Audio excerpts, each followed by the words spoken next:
college football roundup. Since you brought it up, let's talk about the Iowa and Iowa State situation first. Is scandal the right word? Is that the proper word? Yeah, I think so. So it's interesting. So Monday, Iowa announced that 26 athletes across 5 sports, including football players, are suspected of sports wagering. Iowa State announced that 15 athletes, including football players, have been suspended for gambling. This all comes on the heels of Alabama firing their baseball coach for being connected to suspicious betting on one of their betting activity on one of their games against LSU. So I do think it is important, right? The head of the Iowa Racing and Gaming Commission did an interview with Action Network, and he said that there is zero suspicious wagering activity or match fixing when it comes to the involvement of any Iowa or Iowa State sporting event or their athletes. So I thought that's important. But Ted, this does feel like a big deal. Just how big of a deal, though? It's hard to know without knowing what exactly went on. But this is going to become a more and more common occurrence, I believe. There's 33 states now that have legalized sports gambling since the Supreme Court decision, I think 5 years ago or something like that. So the states, the dominoes continue to fall. It's easier than it's ever been to place a wager on a sporting event, doing it through apps and stuff like that. So I think it's going to continue to be an issue. Now I've got problems with it. Just personal privacy problems with it, and it has nothing to do with whether or not I think college athletes should be able to bet on sports, and especially sports that they're not playing. But I don't know how they're getting this information, and I feel like they're creeping on their phones somehow, and maybe they've had to have given them the ability to do that, but I don't know. I think it's something that we're probably going to become more and more familiar with or used to as this rolls on. But, there's only been a handful of, you've had a handful of players in the NFL that have gotten caught. And as a college athlete, you say, well, I'm not going to get caught. Like, how are they going to get me? But now that you've had the Alabama situation and then the Iowa and Iowa State situation, I can assure you, every single athletic director in the country is meeting with their players, already have, right? But they're meeting again with their players to reinforce this NCAA rule. So hopefully everyone out there kind of learns from this and is able to steer themselves away from it and their teammates away from it. But it's something I feel like we're, at least in the short term, we're going to see. Yeah. So a couple things. First of all, the NCAA rule, right? Which you sit through that compliance meeting. I'm sure you sat through it when you were at OU. I sat through it. I assume it's a bigger deal now with how prevalent sports gambling is, right? Yeah. Now that it's legalized in so many states. But the NCAA rule essentially is you cannot bet on anything, amateur, collegiate, professional, where you receive something of value depending on the outcome. So obviously that means no betting on games, period, at the college or pro level. It's not just games that you're playing, it's any games in any sport. So that's the obvious part, but it also means no prop bets on games, right? You can't bet on the NBA playoffs if Devin Booker is going to have 26 points or more, something like that. Like you can't do that. It also, it goes as far as you're not supposed to be playing fantasy football for money if you're a college athlete, right? You're not supposed to be in a March Madness bracket challenge where money's on the line. Like, technically, that is all against the NCAA rules. Now, I disagree with some of that. I do.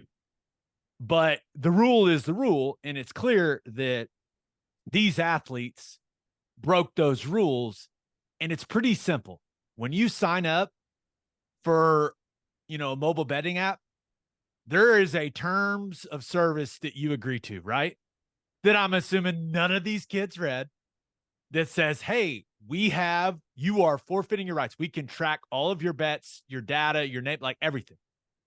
Like, the betting companies are collecting all of that. And there is a bunch of nerds that are monitoring it 365 days a year, every second of every day. And when something out of the ordinary happens, that system sends a red flag. Someone looks at it and they move quickly. I mean, just hearing the details of how quickly they moved on the Alabama situation, like, it's fascinating. Yeah, and that one is like, supposedly, right, they zoomed in on the phone to see who he was talking to or texting. That's the crazy part about that one. Yeah. That one took place in actual, like, that wasn't made over a phone. That was made in a sports book. Yeah. So I think these kids made a mistake. I don't think they should lose their eligibility if they were betting on the NBA playoffs, though. Right? A college football player betting on the NBA playoffs. I don't think that should be against the rules. I don't think the rules should be this strict, right? It's a rule that has been in place for a long, long time. The world's different now, man. It's different, right? We look at sports gambling completely differently than we did 20 years ago. And I think college athletes should be able to bet on pro sports. I mean, everyone else in these states can. Why can a college athlete not bet on professional sports? Now, I think the rule could be simple and it could be easy, right? You got to register your name in these betting apps, and like, there could be an easy way to where you register your affiliation as a college athlete. Like, there are a lot of smart people that can figure all that out. But I think the rule could be this simple. You cannot bet on any game that your school is playing in any sport. And I think if that was the rule, you are eliminating the vast majority of inside information that could be exchanged between college athletes. Right? Hey, you're in the training room. You run into this, the Friday starter for the baseball team. He's getting his elbow worked on.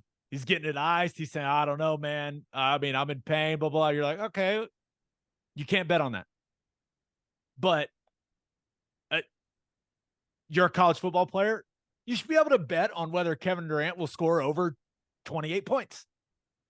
If it's legal in your state. If it's legal, exactly. Because that really ties back to the real root of the original intention of the law. At least the way that I view it is, say you have an athlete that is wagering with a local bookie and finds himself down a couple of grand, and the bookie says, hey, you're down.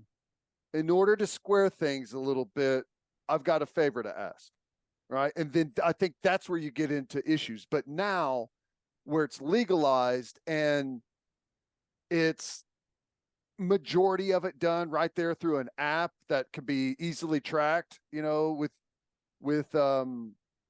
whether it's through the school, however that has to be done, then I think that's a way to look at it. But I mean, ultimately, I get people want to have the feeling that there's nothing shady going on the playing field with any type of point shaving, trying to influence the outcome of a game. And,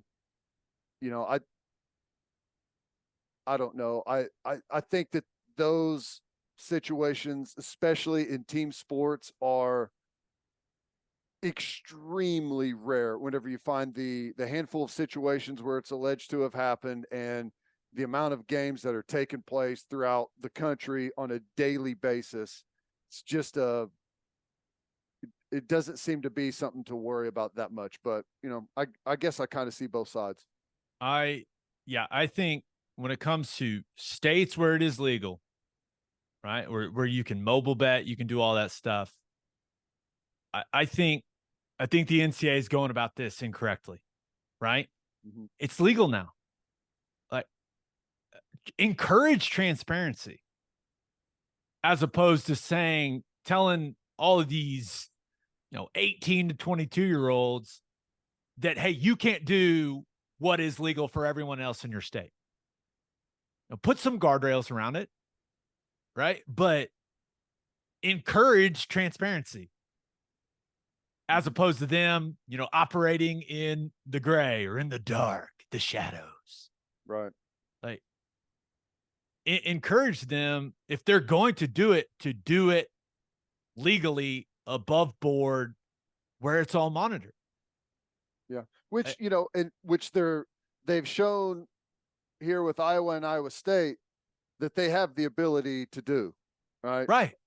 So, like, if they're able to bust these kids for doing it, they'd be able to track their bets and allow them to do it legally. Yeah. So I think I know this. There's some people out there sweating bullets that college athletes that have been betting in the BetMGM app or FanDuel, whatever, and are going, oh my gosh, I'm next. I'm totally next. Yeah. They're going to run that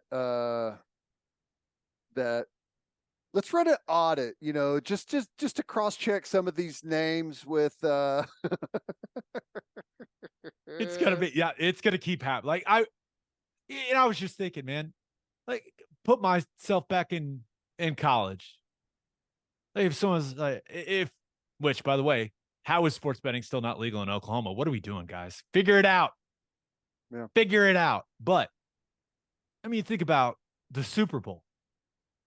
Betting on the national anthem in the Super Bowl. That's against the rules. Why the hell is that against? You notice that, like, you put $5, $10 bets on these small things on the Super Bowl now, and it makes it a more fun viewing experience. Like, hey, who's going to score the first touchdown? Like, stuff like that. Right. Yeah. Like, of course I would have bet on that if I would have been able to. It would have been fun. $5, or whether that over hit on the national anthem. Yeah, that's fun. It's harmless. Yeah. It's not inside information or anything like that. So that's where I think the rule needs to be reevaluated for sure. I do too. Not holding out any hope that it does. Right. It is the NCAA.